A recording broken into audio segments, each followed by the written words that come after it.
네, 하나님의 말씀 함께 보도록 하겠습니다. 오늘 함께 나눌 하나님의 말씀은 출애굽기 14장 1절에서 9절 말씀입니다.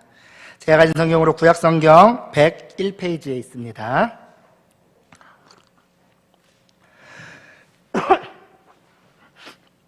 출애굽기 14장 1절에서 9절 말씀 찾으셨으면 제가 한 절, 여러분이 한 절 읽고 우리 마지막은 함께 읽도록 하겠습니다.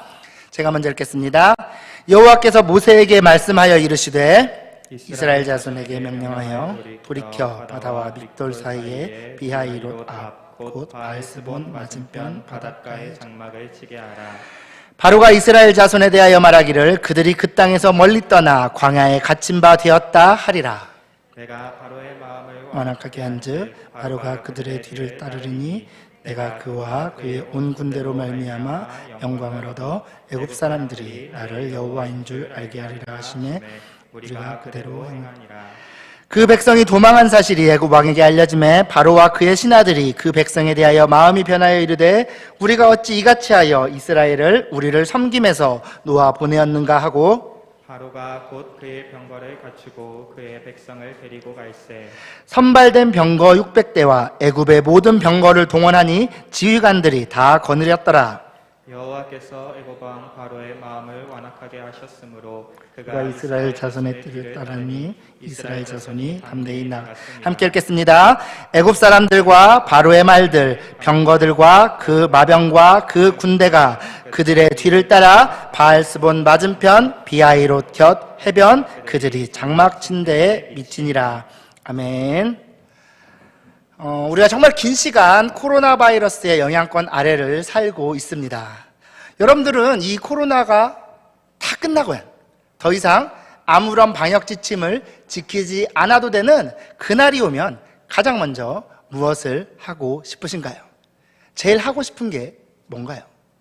아마 그동안 많이 못한 여행을 하고 싶은 분도 있을 것이고요. 교회 안에서라면 함께 모여 좀 뜨겁게 찬양하고 좀 그런 집회들도 하고 싶었는데 못했던 것들을 하시고 싶은 분도 있을 겁니다. 저는요, 사람들하고 이야기하는 걸 좋아해서요, 제일 하고 싶은 건 마스크를 벗고 밤새 수다를 떠는 겁니다. 그동안 어떻게 힘들었는지, 그 힘든 시간을 어떻게 견뎌냈는지, 하도 잘했다고, 고생했다고, 이런 이야기들을 좀 밤새 하고 싶은 그런 마음이 있습니다. 코로나가 길어질수록 그 가운데서 불편하고 힘든 시간들이 길어질수록 그 이후에 우리가 지금의 이 순간들을 추억할 때의 기쁨은 아마도 더 커질 겁니다. 그 풍경을 한번 상상해 보셨으면 좋겠고요. 그러한 기대로 이런 시간들을 잘 견뎌 주셨으면 좋겠습니다. 오늘 본문은 바로 그런 풍경으로 시작하고 있습니다. 430년간의 지긋지긋한 종살이를 끝내고 이스라엘 민족이 드디어 애굽을 떠나게 되었습니다. 이제는 약속의 땅인 가나안을 향해 신나게 가는 일만 남았을 거라고 모두들 생각했습니다. 노예 생활 가운데 힘들었던 일들은 이제 지나간 추억이 되어서 웃으면서 이야기할 수 있게 되었고요. 가나안에 가게 되면 하고 싶을 일들 서로 나누면서 기대감을 감추지 못하고 있었을 것입니다. 그렇게 이스라엘 민족의 출애굽 행렬은 왁자지껄한 이야기 소리와 웃음꽃이 넘쳐납니다. 하나님께서 주신 구름 기둥이 있어서 광야의 뜨거운 햇살도 문제가 되지 않고요. 밤의 추위, 들짐승의 공격은 또 불기둥이 막아주니 걱정할 일이 없었습니다. 걸어서 가는 길이라 몸이 좀 고되긴 해도 이렇게 몇 달만 가면 목적지인 가나안 땅에 도착할 것이라고 생각하면 그마저도 견딜만 했습니다. 그렇게 애굽에서 가나안으로 가는 길은 오랜만에 고향으로 돌아가는 기분 좋고 행복한 길일 줄만 알았습니다. 오늘 본문 2절 말씀에 하나님의 명령, 돌이켜 바다와 믹돌 사이에 비하이롯 앞 곧 바알스본 맞은편 바닷가에 장막을 치게 하라라는 이 명령이 있기 전까지는 말이죠. 여러분, 이스라엘 민족이 처음 애굽을 떠나서 갔던 길은 홍해의 광야길 방향, 즉 남동쪽 방향으로 애굽을 떠나서 가는 길이었습니다. 사제를 보시면 알 수 있겠으시요, 가나안은 사실 애굽보다 북동쪽에 있긴 합니다. 그래서요, 지중해 해안을 따라간다면 가장 빨리 가나안 땅으로 갈 수 있었죠. 그런데 왜 하나님께서는 이스라엘 백성들을 그러한 해변길이 아닌 광야길로 인도하신 걸까요? 거기에는 크게 두 가지 이유가 있는데요. 먼저는 그 고센 땅과 가나안 땅 사이에 블레셋 민족이 자리를 잡고 있어서요, 그곳으로 가다가 블레셋의 저항을 받을 경우 이스라엘 민족이 당장이라도 애굽으로 돌아가고자 했을 것이기 때문입니다. 그리고 두 번째 이유와 관련해서는 우리가 말씀 한 구절을 함께 찾아봤으면 하는데요, 우리 살짝 앞으로 넘어가서 출애굽기 8장 27절 말씀을 함께 보도록 하겠습니다. 출애굽기 8장 27절 우리 함께 읽겠습니다. 시작. 우리가 사흘길쯤 광야로 들어가서 우리 하나님 여호와께 제사를 드리되 우리에게 명령하시는 대로 하려 하나이다. 아멘. 여기 보시는 것처럼요, 처음 모세가 이스라엘 백성들을 내가 데리고 가겠다라고 바로에게 이야기했을 때 내걸었던 구실은 우리가 우리 고향 가나안 땅으로 돌아가겠다 하는 것이 아니었고요, 광야로 나가 하나님께 제사를 지내고 돌아오겠다는 것이었습니다. 그렇게 말했기 때문에 자신들이 말한 대로 남동쪽으로 방향을 잡을 수밖에 없었고요, 그렇게 광야를 향해 갈 수밖에 없었던 것이죠. 그런데요, 하나님께서 갑자기 그러한 이스라엘 민족의 행렬에 방향을 틀라고 명령하신 겁니다. 남동쪽으로 향해 가던 이스라엘 백성들의 행렬을 오늘 본문의 기록대로라면 바다가 있는 북동쪽으로 돌이킬 것을 명령하신 거죠. 오늘 보면 2절 말씀을 보시면 하나님께서 이스라엘 백성들에게 비하히롯이라는 곳에 장막을 치도록 하시는데요, 이 비하히롯이 정확히 어디인지, 지금으로 치면 어디쯤인지 지금으로서는 알 길이 없지만요, 일반적으로는 이스라엘 백성들이 들어갔던 광야보다 더 북동쪽에 있는 곳으로 생각합니다. 무슨 말이냐? 지금 하나님께서요, 이스라엘 백성들의 출애굽 경로가 V자 모양이 되도록 인도하셨다는 것입니다.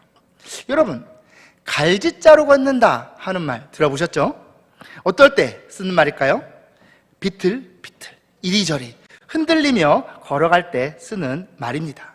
지금 이스라엘 백성들의 출애굽 경로가 그렇게 갈짓자 모양이 되고 있었다는 것이죠. 그래서요, 오늘 보면 3절 말씀을 보시면 이스라엘 백성들이 그렇게 경로를 바꾸었다라는 소식이 바로에게 전해지면 바로가 뭐라고 반응하느냐? 그들이 광야에 갇힌 바 되었다, 그들이 광야에서 길을 잃었다 라고 말할 거라고 하나님께서 말씀하시는데요, 무슨 말인가요? 지금 우리가 보더라도 이스라엘 민족의 경로가 조금 이상해 보이는 것처럼 애굽 사람들이 볼 때도 이스라엘 백성들의 행로는 이상한 경로였고요, 그러한 행보를 본 애굽 사람들이 얘네 사막에서 길 잃었네 하고 생각할 것을 말씀하신 것이죠. 그 정도로요, 오늘 이스라엘 백성들에게 주시는 하나님의 명령은 우리 상식으로는 이해하기 힘든 명령, 그만큼 순순히 받아들이고 순종하기 힘든 불편한 명령이었다는 것입니다. 게다가요, 그렇게 이스라엘 백성들이 광야에서 길을 잃은 것처럼 보이자 애굽 사람들이 어떤 생각을 하게 되느냐?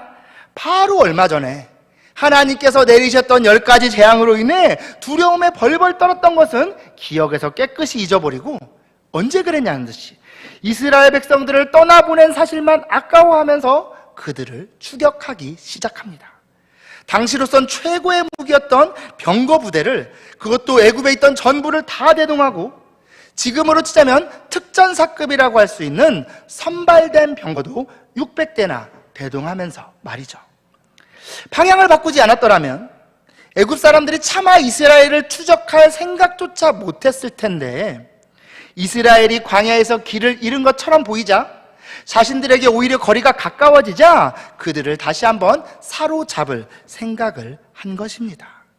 그렇게 해서 앞으로는 바다, 뒤로는 애굽 군대에 의해 갇히게 되고 꼼짝없이 다시 노예 생활로 돌아가거나 바다에 몸을 던져야만 하는 위험에 이스라엘 민족 전체가 빠지게 된 것이 바로 오늘 본문의 내용인 것이죠.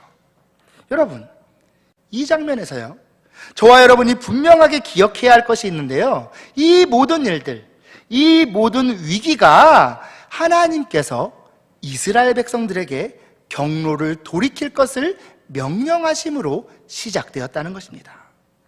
이스라엘이 하나님의 명령에 불순종하고 제멋대로 갈 길을 가다가 어려움에 빠졌다고 한다면 어느 정도 그러려니 할 수 있지만요, 이스라엘 백성들의 입장에서 자신들의 생명을 모두 잃어버리고 민족 자체가 멸절할 수도 있는 그런 큰 위기가 하나님의 명령에서, 그리고 그 명령을 순종하는 데에서 시작되었다는 것입니다. 순종의 결과가 최대의 위기가 된 것이고요, 그렇게 하나님께서 이스라엘 백성들에게 주신 명령은 당장 순종하기에도 불편한 명령이지만 그 결과까지 보면 더욱 이해하기 힘든 명령인 것이죠. 사랑하는 청년 여러분, 우리는요 모두 하나님의 말씀인 성경을 우리 삶의 기준, 지표로 삼는 사람들입니다. 성경이 가라고 하면 가고, 성경이 멈추라고 하면 멈추고, 성경이 가리키는 방향으로 우리의 삶을 나아가기를 원하는 사람들이 바로 저와 여러분들이죠. 그런데요, 그런 이 성경 말씀이 우리에게 가르쳐주는 방향이요, 누가 봐도 좋은 길, 평탄한 길이라면, 앞길이 창창한 탄탄대로의 길이라면 더없이 좋겠지만요, 문제는 때로는 그렇지 않다는 것이죠. 웬만하면 피하고 싶은 길, 아니 어쩌면 정말이지 저 길만큼은 가고 싶지 않은 그 길을 하나님께서 우리에게 명령하실 때가 있다는 것입니다. 저 길을 감으로 인해서 내 삶에 불편한 일이 생길 것이 뻔하고, 때로는 사람들과의 관계가 소원해질 것이나 재산상의 손해를 감수해야 하는 것이 뻔히 눈에 보이는데도 그 길을 가야 하는 것이 하나님의 명령으로 우리에게 주어지곤 하는 것입니다. 그런 때 하나님의 말씀을 순종하는 결과가 여러분에게 어려움과 실패를 가져다 줄 것이 명백해 보일 때, 그동안 여러분은 어떻게 반응하셨습니까? 저와 여러분이 하나님의 말씀을 몰라서, 하나님의 뜻을 알 수 없어서 하나님의 뜻에서 벗어나며 살았던 것은 몰라서 그랬다고, 어쩔 수 없었다고 할 수 있을지 몰라도요, 하나님의 뜻이 어디를 향하고 있는지 분명히 알면서도 그 명령에 순종하지 않았던 대부분의 경우는 사실 이런 이유 아니었나요?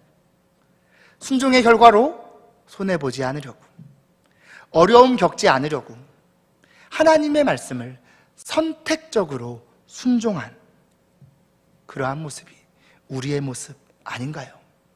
하나님, 저도 하나님 말씀대로 살고 싶습니다. 근데 이건 좀 아닌 것 같아요. 이건 결과가 눈에 너무 뻔히 보입니다. 끝이 너무 뻔해요. 제가 하나님을 무시하겠다는 게 아니고요, 웬만하면 하나님 말씀대로 살 텐데요, 이번에는 그냥 제 생각대로, 제 마음대로 하겠습니다 할 때가 있었다는 것이죠. 그런 때 하나님의 말씀이 불편하게 느껴지고, 왜 우리에게 그런 말씀이 주어지는지, 왜 우리에게 이런 명령을 주시는지 도무지 알 수 없을 때, 저와 여러분이 반드시 기억해야 할 것은요, 우리가 다 이해할 수는 없다 해도 그곳에는 분명 하나님의 선하신 뜻이 있다는 것입니다. 우리가 아직 미처 알지 못할 뿐이지 하나님의 놀랍고 신비한 인도하심이 거기 있다는 것이죠. 여러분, 적어도 오늘 말씀까지만 볼 때는요, 왜 하나님께서 경로를 돌이켜 그곳으로 가라 하시는지 이스라엘 백성들은 알 길이 없었을 것입니다. 그래서요, 오늘 본문 이후인 10절 이후의 말씀을 보면 이스라엘 백성들이 자신들을 추격해오는 애굽 사람들을 두려워하면서 하나님과 모세를 원망하는 모습을 보이기도 하죠. 그런데요, 사실 지금의 우리들, 저와 여러분은 다릅니다. 우리는 이스라엘 백성들의 이야기를 보면서 두려워하거나 하나님을 원망하지 않습니다. 왜요? 우리는 오늘 본문 이후에 그곳에서 무슨 일이 일어날지 이미 알고 있기 때문입니다. 지금 이스라엘 백성들이 진을 친 곳 비하이롯 곁 해변이 무슨 바다의 해변일까요? 홍해바다죠. 아시죠? 그 홍해바다에서 무슨 일이 있게 될까요? 앞에는 바다가 가로막고 뒤에는 애국 군대가 초격해오는 진퇴양난의 상황에서 모세가 지팡이를 바다를 향해 내밀고요. 그러자 바다가 갈라지고 이스라엘 백성들은 바다를 마른 땅으로 건너게 됩니다. 그런 이스라엘을 뒤쫓던 애국 군대는 그 바다에 모두 수장되게 되죠. 하나님의 놀라운 구원, 놀라운 역전을 이스라엘 백성들이 직접 눈으로 보게 되는 것입니다.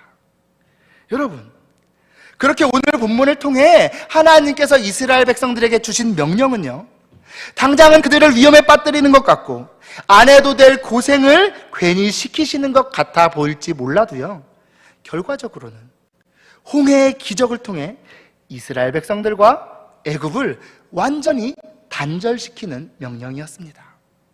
애굽 시절을 향한 헛된 향수, 다시 애굽으로 돌아가고자 하는 그러한 헛된 기대를 완전히 접게 하는 놀라운 계획이 오늘 본문의 하나님의 말씀, 하나님의 명령 안에 담겨 있는 것이죠. 더불어서요, 우리 오늘 본문에서 이어지는 14장 17절과 18절 말씀을 한번 볼까요? 출애굽기 14장 17절 18절 말씀입니다. 함께 읽겠습니다. 시작. 내가 애굽 사람들의 마음을 완악하게 할 것인즉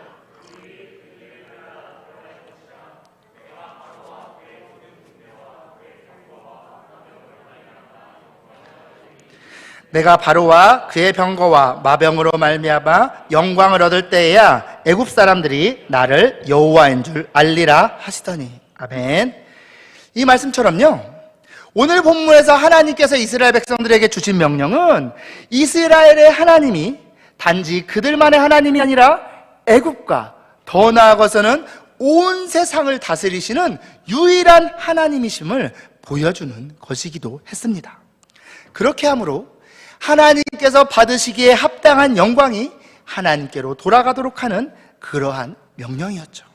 이처럼요, 이스라엘 백성들이 당장에는 그것이 불편할지라도 하나님의 명령에 순종했을 때 그들은 생각지도 못했던 놀라운 하나님의 인도하심을 실제로 경험할 수 있었고요, 세상 가운데 하나님의 영광을 나타내는 도구로 쓰임받을 수 있었습니다.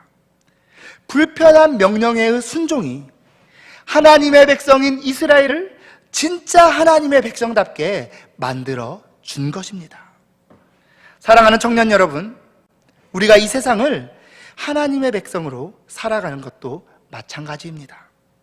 우리가 지금 우리 삶을 잘라낸 단면으로만 본다면요, 눈앞의 결과만을 가지고 우리 삶을 판단하려고 지금의 현실만을 가지고 나를 향한 하나님의 계획의 결과를 생각하려 한다면요, 우리 삶은 끝없는 실망, 후회, 좌절, 아쉬움으로 가득할 것입니다.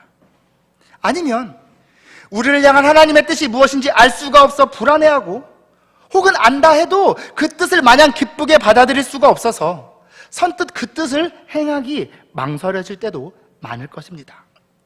우리에게 주신 하나님의 명령이 그저 불편한 명령으로 느껴진다는 것이죠. 하지만 그런 때일수록 우리는 오늘 본문의 이스라엘 백성들이 그랬던 것처럼 당장 알 수는 없다 해도 우리를 향한 하나님의 놀라우신 계획과 선하신 인도하심이 있음을 믿고 의지하며 그 하나님의 뜻대로, 그 말씀대로 순종할 수 있어야 합니다. 내 생각에도 그것이 옳다거나 그 순종의 결과가 나에게 좋은 결과를 가져다 줄 것이 예상되어서가 아니라요, 그것이 나를 향한 하나님의 명령이기에 그저 믿고 순종하는 삶이 우리에게 필요하다는 것이죠.